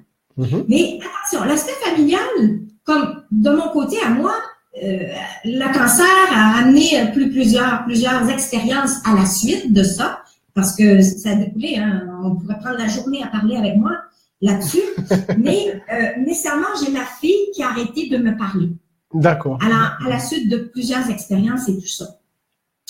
Oui, au début, c'était très difficile pour moi parce que je suis grand-maman de 3 petits-enfants et là, elle nous empêche de voir les petits-enfants et tout ça. Donc, c'était une année très difficile à accepter, surtout que je gardais beaucoup les petits-enfants, je m'en occupais beaucoup. Et puis là, du jour au lendemain, on m'empêche de voir ces petits-enfants-là, de pouvoir parler avec ma fille. Alors, j'ai dû faire mon mea culpa, j'ai dû accepter, j'ai dû voir, encore là, d'aller à l'intérieur de moi-même, puis de travailler en dedans, puis pour pouvoir grandir dans cette expérience-là nécessairement, parce que ça lui appartient. Hein. C'est quelque chose qui lui appartient. Elle ne veut pas nous parler, elle ne veut pas nous dire pourquoi, puis etc. Ça lui appartient. Mais moi, de mon côté, il faut que je vive avec ça. Alors, comment moi, je vais le vivre avec? Ouais. Alors, encore là, c'était une histoire où j'ai dû travailler sur moi-même. Et c'est là où tu n'es pas obligé dans la vie d'avoir ta famille de sang qui soit totalement là avec toi. Tu peux très bien avoir de la famille d'âme. Et quand je parle d'être en équilibre avec ta famille, c'est surtout avec ta famille d'âme. Parce que si tu fais ton équilibre avec ta famille d'âme, tout va couler. Tout va être parfait dans l'univers. Je vais juste boire de l'eau. Je t'en prie. Alors, c'est intéressant ce que Guylaine est en train de nous partager, puisqu'elle est en train de vous expliquer clairement que parfois, rien ne vaut plus que les liens du cœur, et parfois, ils sont même plus authentiques, plus sincères que les liens du sang, finalement. Donc, on n'est pas obligé d'être maintenu dans des liens du sang, si toutefois il y a des choses qui ne nous correspondent pas. Voilà, ça va être d'abord et avant tout un plaisir libre de tout un chacun de pouvoir s'unir et partager ensemble, quoi. Donc, je te laisse continuer, Guylaine. Parce que nécessairement, on est venu sur la Terre, mais on n'a pas nécessairement choisi toute notre famille de sang. Par contre, on peut choisir notre famille d'âme. Celle avec qui on vibre, celle avec qui on échange. C'est facile de parler, puis c'est comme si on les connaissait depuis toujours. Tu connais moins ta famille de sang, souvent, que ta famille d'âme. Oui. Alors, quand je dis qu'il faut être en équilibre, eh bien, il faut être en équilibre. Donc, ce qui veut dire que dans les objectifs, 2018 arrive. Dans les objectifs, moi, je fais mes objectifs à chaque année. Je travaille sur la loi de l'attraction, donc je m'assure que mes objectifs sont bien placés, tout ça. Donc, ce que je pourrais conseiller à ton audience, c'est justement pour 2018, avant que 2018 arrive, c'est déjà de travailler et de prendre une prise de conscience sur sa vie. En ce moment, dans ma vie, est-ce que ma santé financière, ça fonctionne? Est-ce que je suis en équilibre dans ma santé financière? Oui ou non? Est-ce que dans ma santé amoureuse, ça va bien? Oui ou non? Est-ce que dans ma santé physique, ça va bien? Ma santé psychologique, ça va bien? Ma santé familiale, ça va bien? Et ma santé spirituelle? Alors, je dois justement regarder tout ça.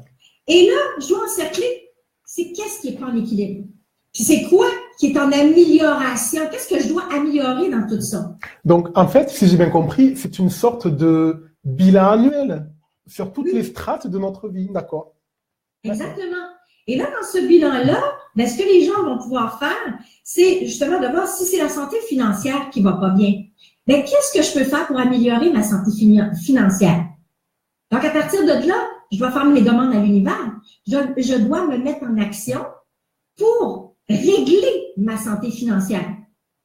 Et c'est là pourquoi que j'ai décidé, justement, de partir l'Académie Mes Cœurs de Rêve et de faire partie d'une communauté de financement participatif et d'aider le plus de gens possible. À l'heure actuelle, j'ai vu qu'on a Neige qui est à Tahiti. Neige fait partie de la communauté, Isabelle ici. Alors, il y a plusieurs personnes que je vois là. Tiens, Michel, non pas Michel, Marie-Laurence que je vois qui est là aussi. Donc, il y a plusieurs personnes de la communauté que je vois qui sont présentes. Et ces gens-là ont décidé de pouvoir se prendre en main leur côté financier dans leur vie. Ils ont des projets. Ils veulent réaliser des projets. Dans la vie, on a tous des projets. Mais il y a un frein la plupart du temps, et le frein, c'est le côté financier. Alors, moi, j'ai décidé je suis une enseignante de métier, j'ai décidé d'enseigner et d'amener les gens dans l'équilibre de ça. Alors là, ça, c'est justement ce que les gens doivent mettre en équilibre, doivent voir quelles ressources que j'ai dans ma vie pour pouvoir réaliser mes projets ou pour pouvoir me réaliser au travers de mes projets. Et si j'ai besoin de finances, je vais aller cogner aux portes nécessaires. La banque, le financement participatif, les amis, la famille, c'est où je vais aller. OK? Ensuite de ça, c'est la même chose avec la santé physique. Si elle va pas bien, ma santé physique, peut-être quelque chose à régler à l'intérieur de moi-même. Peut-être que je ne vois pas assez en dedans pour voir qui je suis et qu'est-ce que j'ai de besoin. Parce que le docteur, là, il n'est pas dans les hôpitaux, le docteur. Le médecin est à l'intérieur de soi. Le médecin, t'as le meilleur médecin du monde qui va te dire c'est quoi qui se passe avec ton corps. Il faut juste que tu sois conscient. Il faut que tu sois conscient de ce qui se passe avec ton corps. Ensuite, tu fais la même chose avec la santé amoureuse. Si tu n'as pas d'amoureux dans ta vie et que tu cherches ton amoureux, arrête de chercher. Puis mets les outils en place pour justement mettre un apport qui va permettre à l'univers de t'envoyer la bonne personne pour toi dans ta vie. Alors, tu fais ça exactement dans chaque tranche de ta vie. Là, ce sont tous des tranches. Et ça va permettre justement cet aspect de est-ce que je peux tout changer? Non. On va commencer par 1. Alors, excuse-moi de te couper, Guylaine. 30 secondes. Alors, je vois qu'il y a des choses qui circulent au niveau du chat et que certains ont eu des coupures. Voilà, je vois qu'il y a eu pas mal de coupures. Certaines n'avaient pas de son. Voilà. Donc, ne vous inquiétez pas. Nous, on continue, d'accord. Pascal Odile Roussel qui dit oui, effectivement, il y a une coupure. Michel Abondance qui dit maintenant c'est OK, donc c'est cool. Ne vous inquiétez pas, de toute manière, vous aurez accès au replay, d'accord. Cette émission va être enregistrée, donc vous pourrez la revoir si vous voulez en replay, même s'il y a eu une coupure, d'accord. Donc nous on va continuer là-dessus. Essayez pour certains d'actualiser votre page, et je pense que vous allez pouvoir suivre un peu ce qu'on se disait, d'accord. Allez, on continue. Guylaine, je te laisse la parole là où on en était. Alors, nécessairement, il faut être en équilibre dans tout ça, mais est-ce qu'on peut être en équilibre du jour au lendemain? Non. Est-ce qu'on peut tout changer, toutes les sphères de nos vies en même temps? Non. Donc, il faut voir quelles sont nos priorités dans notre vie et de savoir qu'est-ce qu'on va changer en premier. C'est quoi qui me fait souffrir le plus? Si c'est la santé physique qui me fait souffrir le plus, ben c'est là que je vais devoir peser sur le bouton puis d'aller voir de quelle façon que je vais être en mesure de pouvoir régler la problématique, le défi en soi, parce qu'il n'y en a pas de problème, il y a des défis. Alors, de régler le défi en soi qu'on est en train de vivre dans la santé physique. Et une fois qu'on l'aura vécu, on passera à une autre sphère de notre vie pour aller la mettre en équilibre. Alors, moi, c'est comme ça que j'agis. Plus possible, hein? Je suis pas parfaite, attention, je suis pas parfaite. Il y a encore des petits défis dans ma vie au niveau de la santé, des défis au niveau des finances. C'est des cycles, hein? La vie est pas sur une ligne, est pas linéaire. La vie est comme ça. Exactement. À un moment donné, j'étais en conférence, justement en France, au mois d'avril dernier. Et je leur parlais du cœur. Tu sais, un électrocardiogramme. Eh bien, comment ça fonctionne? L'électrocardiogramme, bon, c'est connecté à ton cœur, et puis là, tu le vois sur une machine, puis là, ça fait bip, bip, bip, bip. Et à un moment donné, quand tu arrêtes de vivre, ça va faire bip, comme ça en continu. Donc, c'est la ligne continue. Mais quand l'électrocardiogramme, que ton cœur fonctionne bien, à ce moment-là, l'électro va aller dans les hauts, va aller dans les basses, comme la musique. Ça va être exactement comme la musique. Alors, elle va jouer de cette façon-ci. Il n'y a rien de linéaire. Donc, dans ta vie, il n'y a rien de linéaire. Donc, il faut que tu t'assures de vivre tes expériences. Tu es dans le haut, remercie la vie. Tu es dans le haut, c'est super, ça va bien. Tu es dans le bas, remercie la vie pour remonter rapidement. De trouver les outils, les forces nécessaires pour remonter. Parce que jamais, au grand jamais, il faut rester dans le bas. Donc, moi, voilà. Le bas est horrible et tu veux pas rester là. Jamais au grand jamais. Il y a des gens qui vont étirer l'élastique. Là, ils descendent tranquillement. Ils continuent à étirer l'élastique. Ils descendent, ils descendent, ils descendent. À un moment donné, l'élastique va casser. Et c'est là que tu es tombé. Là, tu es tombé de très, très haut. Et là, c'est dur de se relever. Cependant, ce qui fait ta grande force, c'est de relever au travers de ça. Ça, après, c'est comme, il n'y en a plus de limite. Oui, parce que quand tu te relèves, finalement, tu te relèves, mais tu fais plus la même taille au final, lorsque tu te relèves d'un challenge comme ça. Donc, c'est assez intéressant. Merci pour tout ce partage. Et dis-moi, j'ai encore une question. Tu as parlé donc de ton activité donc actuelle, le crowdfunding. Je ne sais pas si je prononce bien, d'accord? Oui. Est-ce que tu as, pour ceux qui sont intéressés, est-ce que tu as des liens que je peux partager dans le chat pour les personnes qui seraient intéressées ou ce soir en direct ou en replay, on va dire, par ce que c'est que le crowdfunding et pouvoir peut-être améliorer leur challenge financier par rapport à leur activité qui demanderait beaucoup de finances, choses comme ça. En fait, ce que je leur dirais, c'est de venir me parler sur Messenger. C'est la façon la plus facile. Et la plus naturelle, finalement. Oui, exactement. Moi, je suis une humaine, je suis pas un robot. Alors, j'aime bien parler aux gens. J'aime bien connaître quels sont leurs projets, quels sont leurs défis dans la vie. Je suis là pour trouver des solutions à leurs défis. Alors, pour moi, ça va être beaucoup plus facile et beaucoup plus simple qu'ils viennent sur ma page Facebook, qu'ils viennent me contacter sur Messenger, qu'ils viennent me parler et puis qu'ils me disent qui sont venus justement par rapport à cette émission-là d'aujourd'hui. Et de là, ben, je vais être en mesure de pouvoir rester en contact avec eux et de voir de quelle façon que je peux les aider dans leur vie. Sur le côté financier, en fait, sur le côté financier, s'ils ont des projets. Parce qu'ils n'ont pas de projet, ça ne sert à rien de venir me rencontrer pour me parler de la vie et du beau temps. Alors, donc voilà, je vous remets le lien. D'accord. Donc, je vous remets le lien encore une fois. Je vous remets le lien dans le chat, d'accord, pour si vous êtes intéressé donc par ce projet. Donc, le lien, donc Guylaine Boschman qui va apparaître dans un instant. Je regarde si j'ai pas fait de faute. Voilà. Donc, dans le chat, je vous remets le lien. Donc, vous avez compris la procédure. C'est une personne d'abord qui préfère favoriser les rapports humains, les échanges humains. Donc, vous cliquez sur le lien. Vous pouvez essayer de lui demander un ajout, un ami pour pouvoir discuter avec elle. Vous lui envoyez un message pour expliquer quelle est votre situation actuelle. Et puis ensuite, je vous laisse entre de bonnes mains donc, pour continuer à faire aboutir vos projets. Voilà. Donc, Guylaine, je te remercie infiniment. Vraiment, ça a été vraiment intéressant. Tu nous as partagé beaucoup de contenu de valeur, on va dire, qui nous a permis de comprendre que la santé, c'était une chose, mais qu'au final, on pouvait se permettre de concevoir la santé comme faisant partie d'un tout, en fait.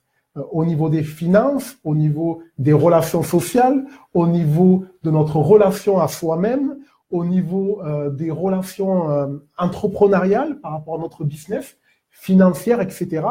Et donc, ça va nous permettre d'être éclaircis, de prévenir donc des challenges que l'on peut rencontrer donc dans notre vie, dans notre vécu, etc.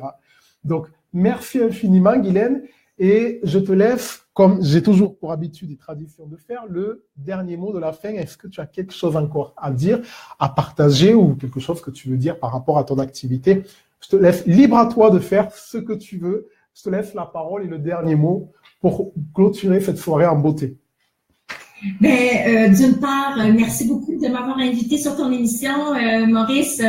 Écoute, je suis une personne qui est habituée d'être l'autre côté de justement interviewer les gens. C'est vrai. Alors, ça me fait plaisir de pouvoir faire partie de l'autre côté. Voilà, qu'on te donne un peu, c'est vrai que tu as l'habitude de partager l'histoire des autres, mais voilà, il faut qu'on te donne aussi l'opportunité de partager ton histoire. Merci beaucoup, c'est très apprécié. J'ai adoré. Ouais. Fais ça d'une main de fer, une main de maître. Merci. Alors, bravo pour ton entrevue. C'est génial. Et tout simplement, moi, ce que j'ai le goût de dire aux gens, c'est de profiter de la vie du mieux que vous pouvez, mais en conscience. Donc, ce qui veut dire travailler beaucoup, beaucoup sur votre conscience, sur votre être profond. Intériorisez-vous. Et puis, si vous passez pour des fous, c'est pas grave.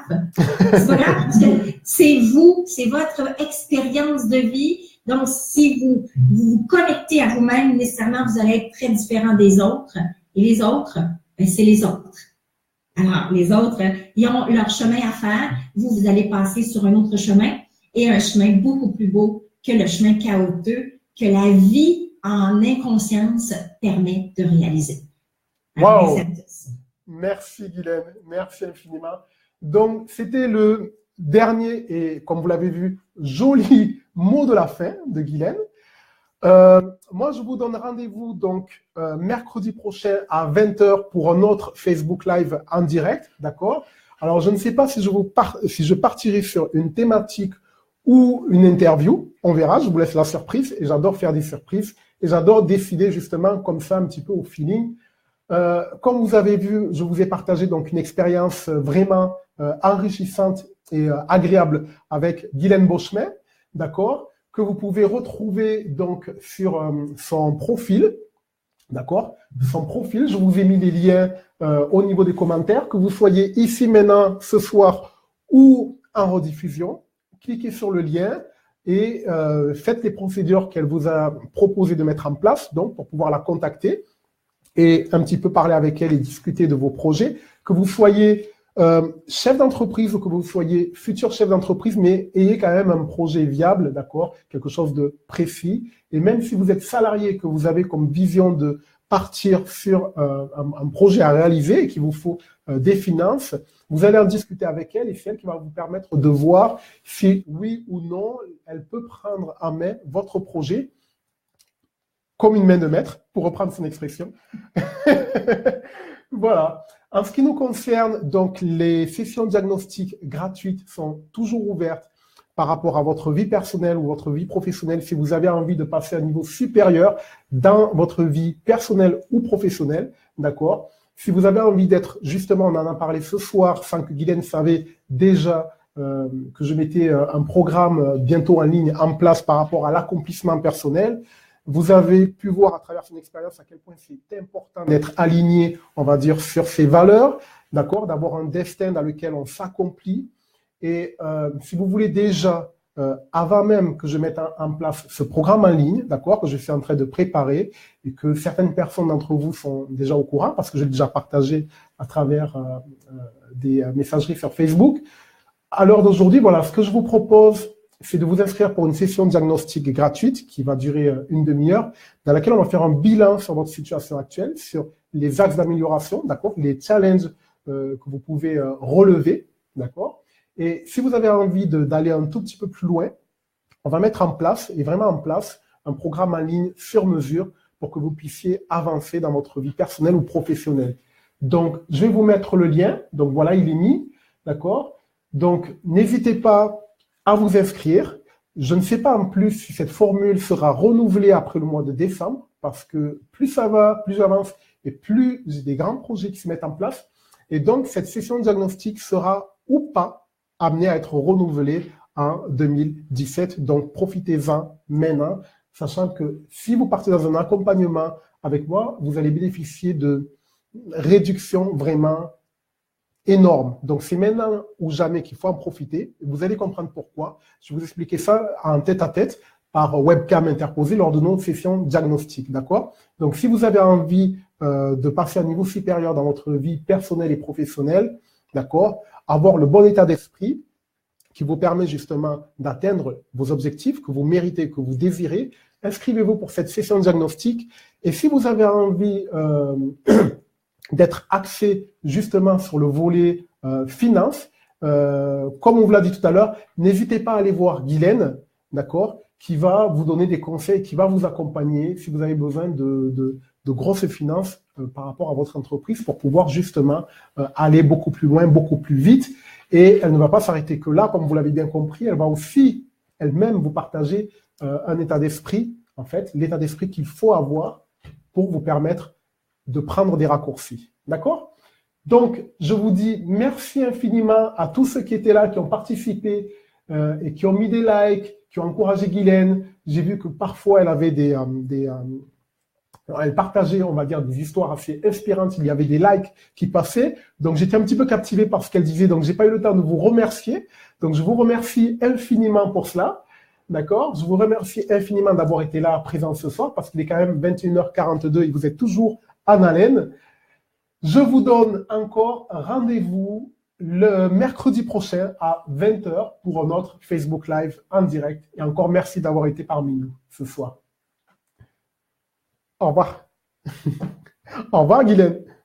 Et merci encore. Merci infiniment.